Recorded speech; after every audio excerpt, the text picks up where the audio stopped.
So, yeah, all right. First, state your name for the record.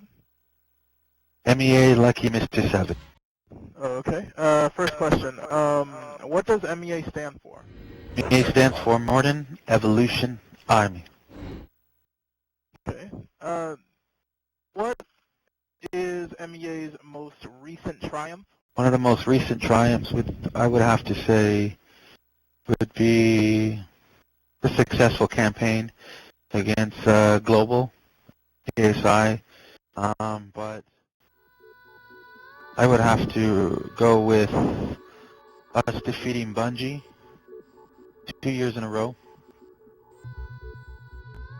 Yes, that's definitely an amazing triumph, actually. Okay, who is MEA's most powerful adversary, in your opinion? Who was our most powerful adversary? I would have to rewind the clock back a couple years, 6 years.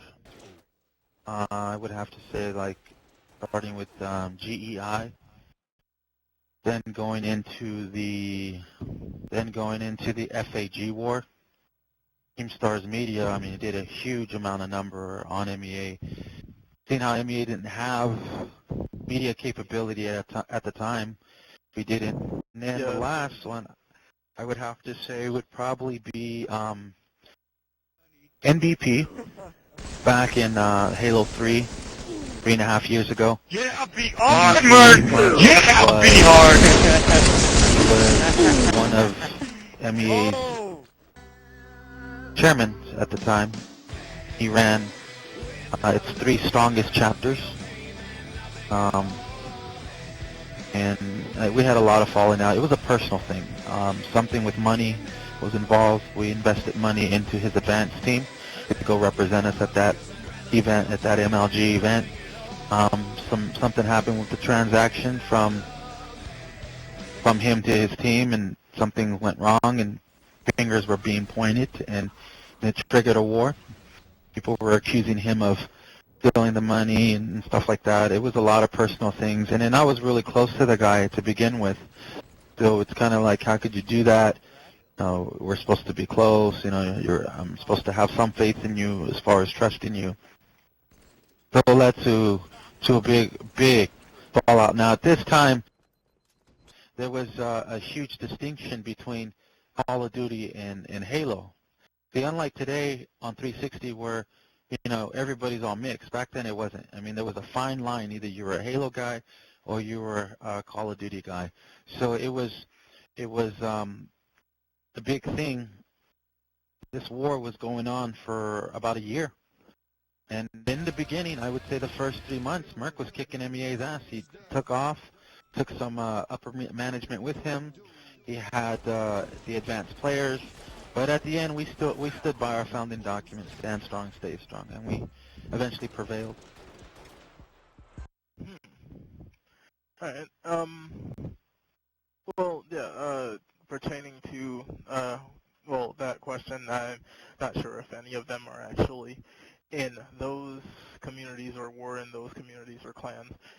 Who, in your opinion, were the biggest tryhards that tried to charge towards MEA? I would say without a doubt, Shadow Wolf. Shadow Wolf has always been a con. Tries to set up the stage to his advantage, and then eventually pulls the plug, and it's like, see what I can do to you. After he lures everyone in, offering to do favors and stuff for people. I think there have been recent events where he's got smaller communities that come underneath his network, and then he pulls the plug when he gets mad, or when those clans have some kind of relationship with us, and he's like, see, I can hack you guys at any given moment. Bullshit. He's in total control from the get-go. He just makes it look like that. I mean, we're on to him. He's one of the MEA's biggest tryhards and that guy he's gotten nowhere. Another guy that I would have to bring up, who eventually learned his lesson, I think, would be Mumu.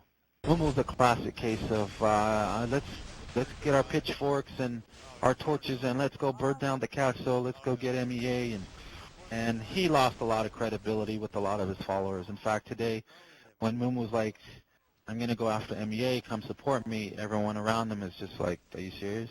What is this, like your 50-something, 80-something attempt? And another guy that I would have to say that's a try-hard, that's a fucking try-hard would be They hit us up BGK Legends. consider talking. Legends, he did a different approach. He tries to bribe MEA members. Why don't you pay, or I'll pay you X amount of dollars a month, stuff like that. What they're failing to understand is that when you can pay people to do that, but once the money runs out, then they run out of momentum. It's got to be through your heart, It's something you want to do, you love to do, and that's what they still don't understand that to this day. But I would say those are the top three try-hards. Okay. Yeah, it seems like a lot of bribery, a lot of cloak and dagger stuff on their part. Okay, next question. How did you come up with the symbol for MEA, the scorpion? In Halo 2, MEA was all about, we didn't care about sponsorships, websites, endorsement, game battles, teams. We didn't care about anything like that. We were just an aggressive community that had something to do when we signed online. And what better is than to have rivals? So we would make deals with people and say, we're going to get good with you guys. We're cool. They get close enough, and we fucking sting them. The fox and the scorpion story. The fox was walking down the river. Scorpion walked up to him. I need a ride, says the scorpion. Can't give you a ride on my back, says the fox. After X amount of time, the fox agreed. Scorpion climbs up on the fox's back. The fox jumps into the river. Halfway across the river, the scorpion stung him. As the poison filled his veins, he looked up at the scorpion and said, "Why'd you do that? Now you'll drown too." "I couldn't help it," said the scorpion. "It's in our nature." The fox and the scorpion story has a lot to do with the symbol, the MEA symbol. That it doesn't matter who it is, it doesn't matter at any given time. People forget who we are. Some people get too comfortable and get too close, and we don't like that. We need you to understand who you're talking to, who you're dealing with, and you better be on your toes, and you better do what we tell you, or else. Pretty much, the fox and the scorpion, this is the scorpion symbol. Very, very interesting story. Okay. How do you think MEA is progressing? I think because of the ideas here in the MEA as far as like evolution, the E in MEA, that's what it stands for, we'll never reach our peak because we're constantly evolving, whether it be with teams, whether it be with management. You guys all know that the MEA changes its government every 3 to 6 months. So there's always going to be new minds taking us in new directions. But as of today, I would have to say without a doubt that we are doing really, really well, building chapters and expanding on different formats at a rapid rate. We're doing really, really well. The allies. All right. Can you tell us a little bit about our allies? LHR, IGC, DU. Okay. Starting with DU. We probably met DU 8 months to a year when MEA was born. So they've been our friends pretty much before MEA even hit its first year. They helped us fight in the GEI war, the war that lasted a year and a half. They helped us in a lot of different things. DU specializes in the cloak and dagger, the ghosting operations, hacking capabilities, things like that. But they're mainly bigger on PC. You see DU here on 360, but you don't see like a huge gathering around him. But that's the way he operates. He put the DU so when he does camera appearances, but his clan still goes the traditional way. They do not put, like how we have MEA in our name, they don't do that because they're the cloak and dagger guys. They're stealth mode, So that's what they specialize in. So they contribute a lot to wars, gathering information, sending ghosts in, taking tags if we had to, stuff like that. But they're mainly bigger on PC. LHR was a descendant of, I believe, KSI years ago. And I remember Carrie, which is, I forgot her fucking current tag, but Anywho, Carrie, also known as MEA Athena, she's the one that introduced us to them. She says, an intelligence report's come across my desk. I think you should hear this. And KSI's government, their equivalent to their forefathers, broke off, 3,000 members lost, and this guy's got a huge following. I says, well, why don't you track his movement? So we did. So eventually, a month later, they felt with all the KSI propaganda,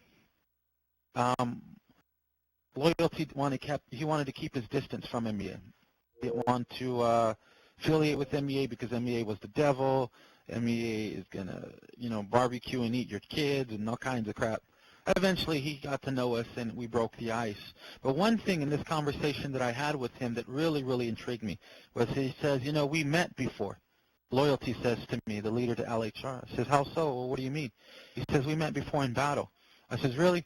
He says, yeah, when you guys were invading KSI the first time, when you guys were invading them, I was part of Nodus 7's staff, senior staff, and my job was to try to figure out how to stop you guys. This came from Loyalty's mouth.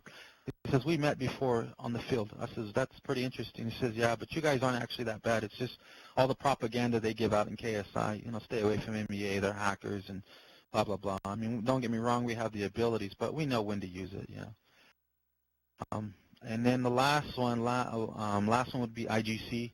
IGC's always been cool, mellow, and supported MEA on all our major engagements. So they're not a bad group. They're mainly focusing now on CGL, which is a pro league, which MEA is going to probably enter. I'll have my occupied territories enter. It should be ready like in the next week or so.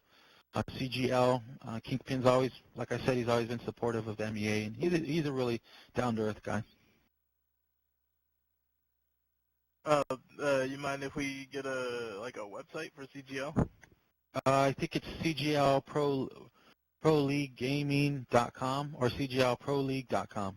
I'm not really sure. I haven't got all the details on it. It's still I think in the beta stage, but it should be done in the next week, 2 weeks max. So look forward to that. All right. Pertaining to the conflict with KSI, what do you think about the ongoing conflict with KSI? Will it ever end? Is it at a ceasefire right now? What is your opinion on that?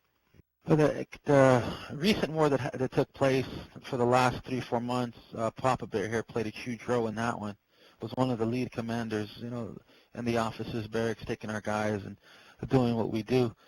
I would have to honestly say that the war is officially over. I mean, we took those guys and put them on the endangered species list, and I'm not over-exaggerating. I mean, I'm not trying to put on a show here for the camera, but, I mean, MEA specializes in doing this, and we've done it for many years, and we never pushed hard like we did this last time. But as far as KSI, we can put them on the endangered species list. They grow back, migrate, they get bigger, and we put them back in their place, cut them down and reduce them in size. But I think the honest truth is that KSI will never die. KSI has, like MEA has, a lot of lifers, and it's going to come down to that core. It's the ones that do things through the heart and the spirit. KSI has that. They have a different way of looking at things, but they will never die. It's going to come down to a small group of guys. But if you get that small, then you might as well be dead.